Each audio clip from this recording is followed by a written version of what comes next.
And this question today is from Kendra from Wisconsin. And this is the question. My bladder is ruining my life. I cannot sleep through the night. I get up 3 times a night and I'm exhausted.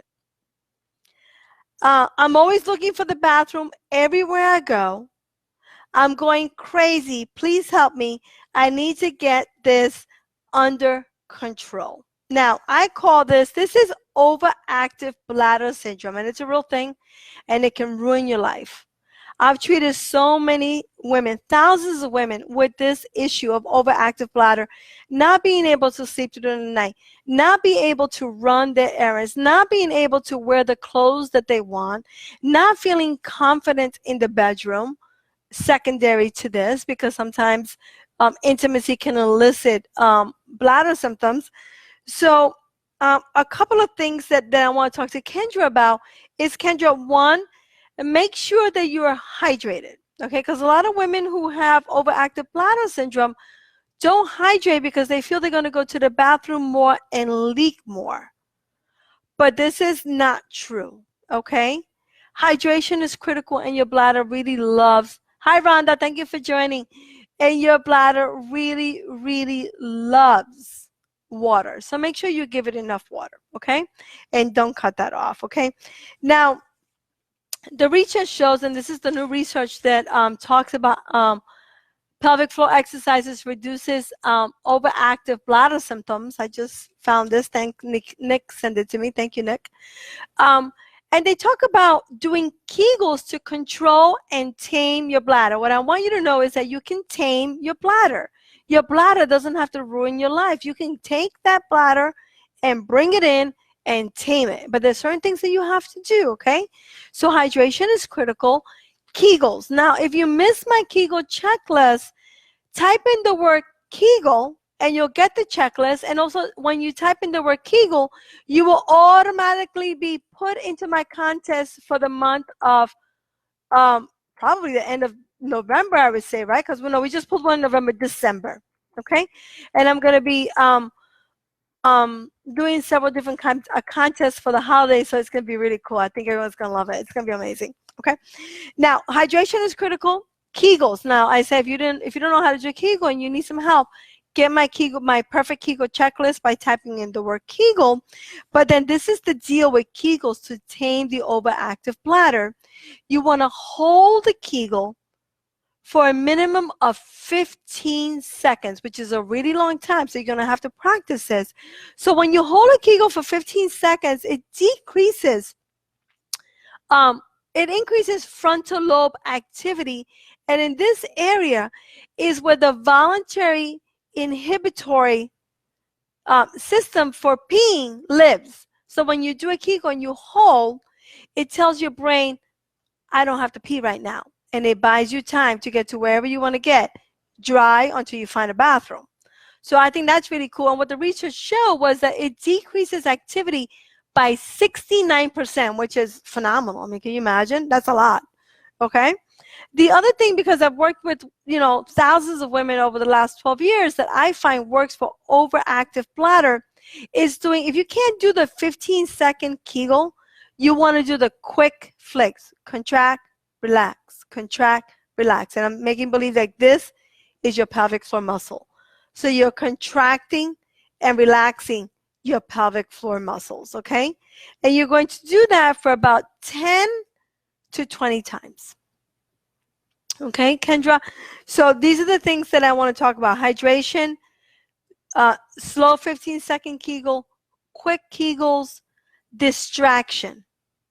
Sometimes whatever we put our attention to, that's what we get more of all the time. So if your bladder is going crazy and is overacting, then what you may want to do is start to do some diaphragmatic breathing and distract yourself in conjunction with these other techniques, the Kegel techniques, to buy yourself more time until you get to the bathroom. Okay. The other thing that I would do to get the bladder under control, Kendra, is I would definitely 100% avoid all bladder irritants. So you're going to have to track this, because sometimes a bladder irritant from one individual is not the same as a bladder irritant for another individual, right? So But these are like the common ones that I'm going to talk about. Carbonated soda, eliminate. Okay. Lemon in the water, the kiss of death, your bladder is going to overreact. Um, Definitely doing chocolate. Believe it or not, chocolate is a big bladder irritant, and no one knows about that. So that's really something important to avoid. Tomato sauces, huge. Coffee, caffeinated teas.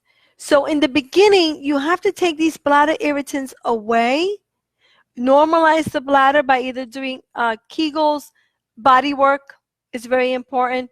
Bladder, making sure that you're tracking your bladder. And I talk about this in my female pelvic alchemy program. So if you're interested in learning how to tame your bladder and strengthen your pelvic floor, I'm going to put a link to my program here so you can go and check it out. But in the meantime, I want to give you some really great information. So I think the hydration, slow Kegels, quick Kegels, distraction, diaphragmatic breathing, and eliminating the bladder irritants is an incredible way to start your bladder health program. And it's an incredible way to start 2019 if you can get your bladder under control. There are many other different types of techniques that you can do on the belly and different types of techniques that you can do through the pelvic floor intravaginally or interrectally, but that's beyond the scope of this show. But I do want to let you know that you should at least have these things. These are the basics. These are the basics. And you also, the last thing that I'm going to leave you with is you have to do a bladder retraining program, which means you have to control when you go pee, and you have to figure out what your bladder likes, and then you have to add time to that. Okay? Because you can't just give in every time you want to urinate, because it's going to throw your reflexes off, and it's going to throw off the rhythm of your of the bladder. So we want to establish a good rhythm. It's sort of like doing the tango, you know what I mean? You got to get that rhythm down. If you're dancing, you got to get that rhythm down. It's not going to work if you give in to every single whim that your bladder has. Okay, so bladder retraining is really critical, and I covered this in great detail in my program, my female pelvic alchemy program. But these are the tips that I want to give everybody that's watching. Thank you so much for tuning in.